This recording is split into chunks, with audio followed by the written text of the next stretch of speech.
अरे दुनिया के टेंशन हटा दिलिए मैया गे। अरे दुनिया के टेंशन हटा दिलिए मैया गे। शिव जी के गुरु बना दिलिए मैया गे। शिव जी के गुरु बना दिलिए मैया गे।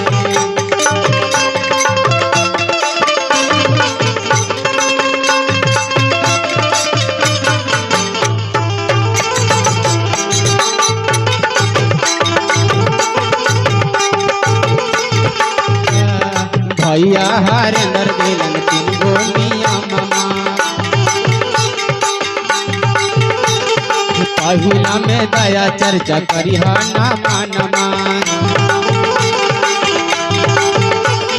भैया हरेंद्र दिलन तीन गोनिया मामा। तीनों को नियम समझा दिलिए मैया गे। तीनों को नियम समझा दिलिए मैया गे। अरे शिव जी के गुरु बना दिलिए मैया गे।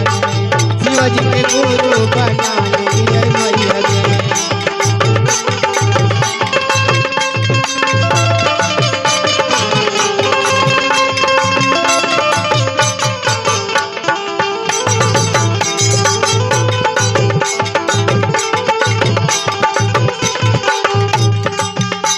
अरे दुआरा पे चर्चा करा दिलिए मैया गे। दुआरा पे चर्चा करा दिलिए मैया गे। घूंघटा के सिस्टम हटा दिलिए मैया गे। घूंघटा के सिस्टम हटा दिलिए मैया गे।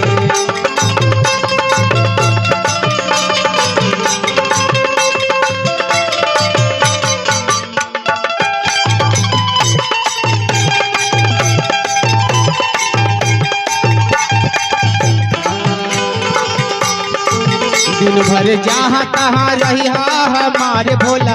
दिन भर जहाँ तहाँ रही हमारे भैया। चर्चा में चली हमारे गुरु। चर्चा में चली हमारे गुरु।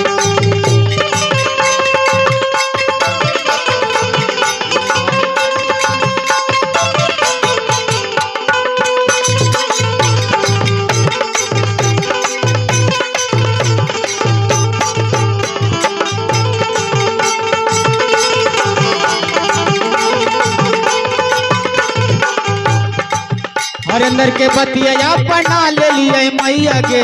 नीलम के बतिया अपना ले लिए मैया गे। अरे तीनों गो नियम अपना ले लिए मैया गे। शिव जी के गुरु बना ले लिए मैया गे। शिव जी के गुरु बना ले लिए मैया गे।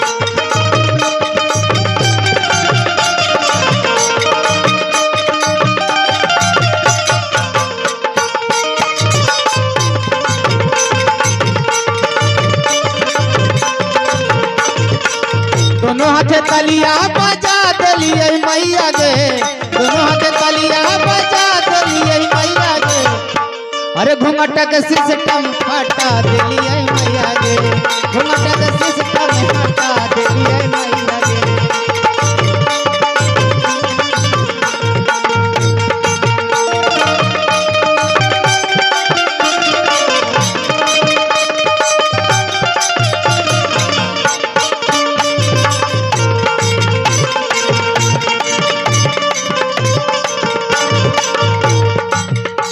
शिव चर्चा करते हैं आप लोग।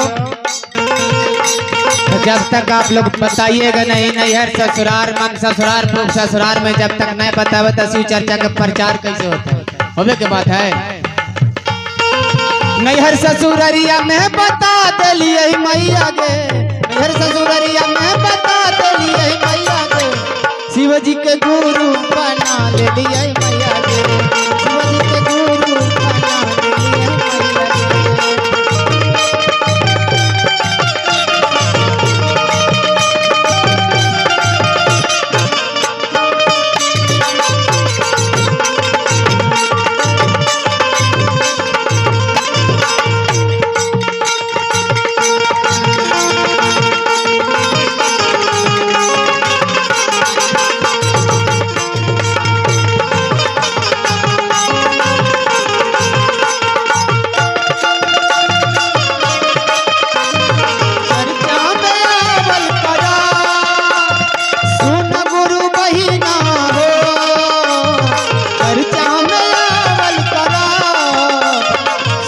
गुरु भैया हो, सुन गुरु भैया हो, और चर्चा में आवत रहो। सुन गुरु भैया हो।